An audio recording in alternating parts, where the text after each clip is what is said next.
Assalamualaikum warahmatullahi wabarakatuh. Salam sejahtera buat kita semua.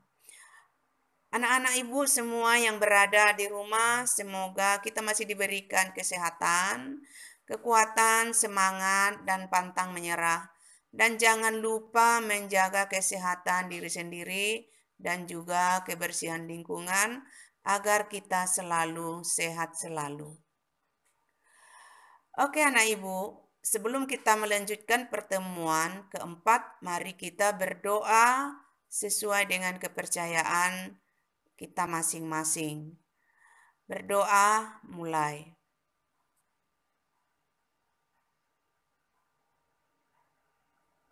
Berdoa selesai.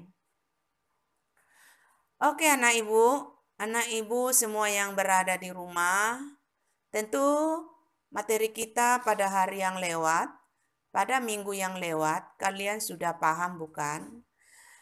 Materi kita pada hari yang lewat mengenai tentang menyimpulkan isi teks berita. Tentu kalian sudah tahu bagaimana cara menyimpulkan. Cara menyimpulkan tentu kalian harus mengetahui unsur-unsur 5W ditambah 1H. Ya, tentu itu semua kalian sudah tahu bukan? Selanjutnya, materi kita pertemuan keempat, KD-nya 4.2, yaitu menyajikan data dan informasi dalam bentuk berita secara lisan, tulis, dan memperhatikan struktur kebahasaan atau aspek lisan, lafal, intonasi, mimik, dan kinesik. Ya, tentu sesuai dengan kompetensi dasar yang akan kita pelajari, ada yang disebut dengan struktur. Apa itu struktur? Struktur itu adalah bagian-bagian berita. Ada judul berita, ada teras berita, ada tubuh berita, dan ada ekor berita. Sedangkan yang disebut dengan kebahasaan. Kebahasaan itu terdiri dari pemakaian ejaan, baik itu pemakaian huruf, tanda baca, dan juga di sini ada aspek lisan. Aspek lisan itu memang yaitu berbicara. Nanti kalian akan menulis teks berita dan berlatih melafalkan berita itu secara lisan. Lafal ini adalah salah satu pelafalan huruf, atau lafal ini pengucapan, kejelasan huruf demi huruf. Sedangkan intonasi tinggi rendah suara. Sedangkan mimik raut wajah, muka, dan kinesik yaitu gerakan. Oke anak ibu, tentu kalian sudah mengetahui bagaimana cara membaca berita. Tentu membaca berita harus memperhatikan lafal, intonasi, mimik, dan kinesik. Tentu kalian harus seperti layaknya seorang penyiar atau reporter.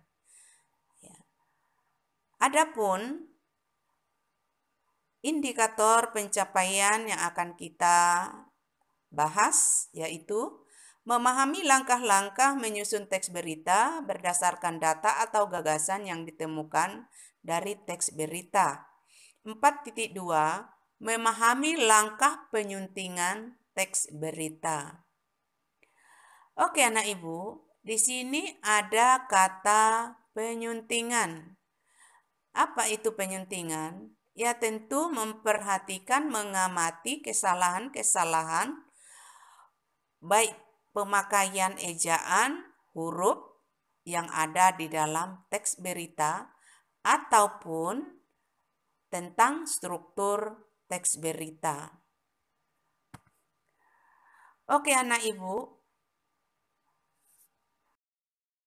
Adapun tujuan pembelajaran kita pertemuan ini 4.2, setelah membaca teks berita, siswa mampu menelaah struktur dan kebahasaan teks berita atau membanggakan dan memotivasi yang didengar dan yang dibaca.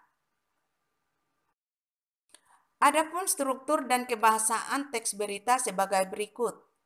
Secara umum, berita mempunyai struktur sebagai berikut. Judul berita. Judul berita merupakan kata kunci yang mewakili keseluruhan berita. B. Ada teras berita atau LED. Berita adalah bagian yang sangat penting dari berita. Di dalam teks berita, terangkum inti dari keseluruhan isi berita. C. Tubuh berita adalah merupakan tempat berita berada. D. Ekor berita. Ekor berita berisi informasi kurang penting. Perhatikan kaidah kebahasaan berikutnya. Setiap jenis teks memiliki kaidah kebahasaan sendiri. Kaidah kebahasaan yang terdapat dalam teks berita berikut. A. Penggunaan bahasa bersifat standar atau baku. B.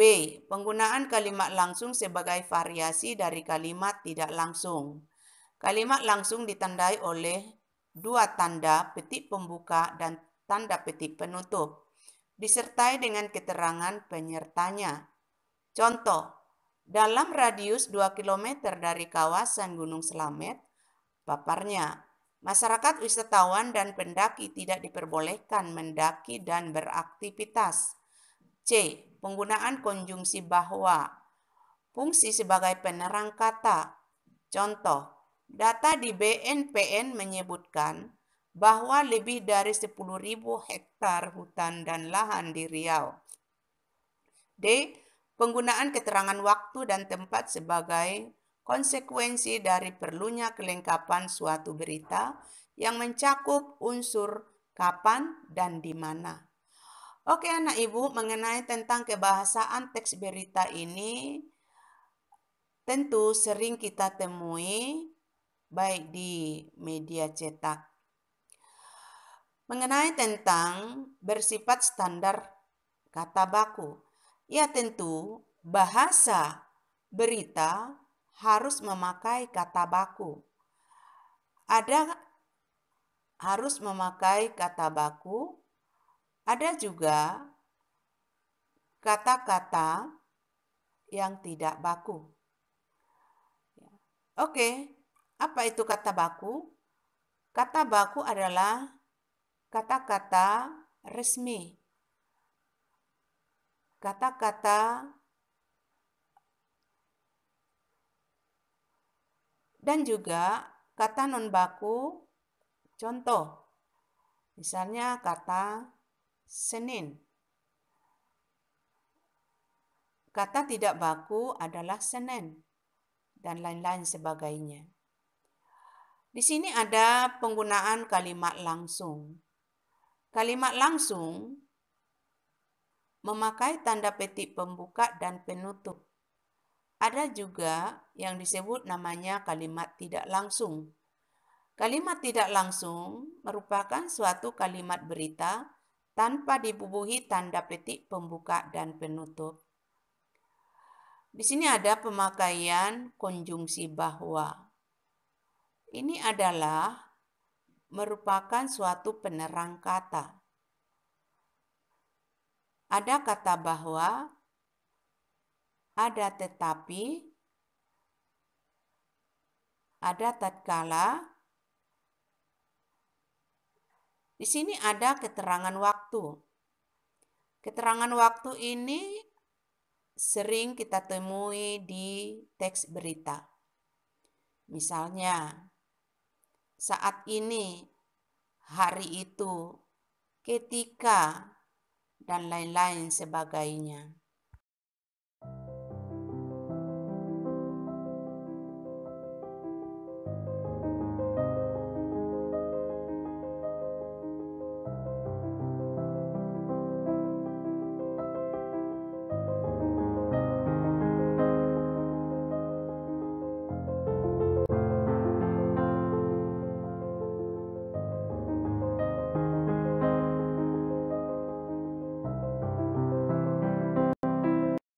Oke anak ibu, perhatikan teks berita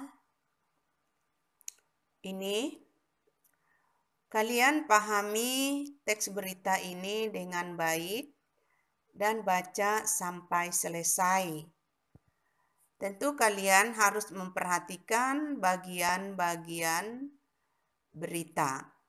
Ada judul berita, ada teras berita, ada tubuh berita, ada ekor berita. Oke, setelah kalian membaca teks berita tersebut, perhatikan pertanyaan di bawah ini. 1. Tulislah 3 kata tidak baku dalam teks di atas dan tuliskan kata bakunya. 2. Tuliskan salah satu kalimat langsung dalam teks di atas.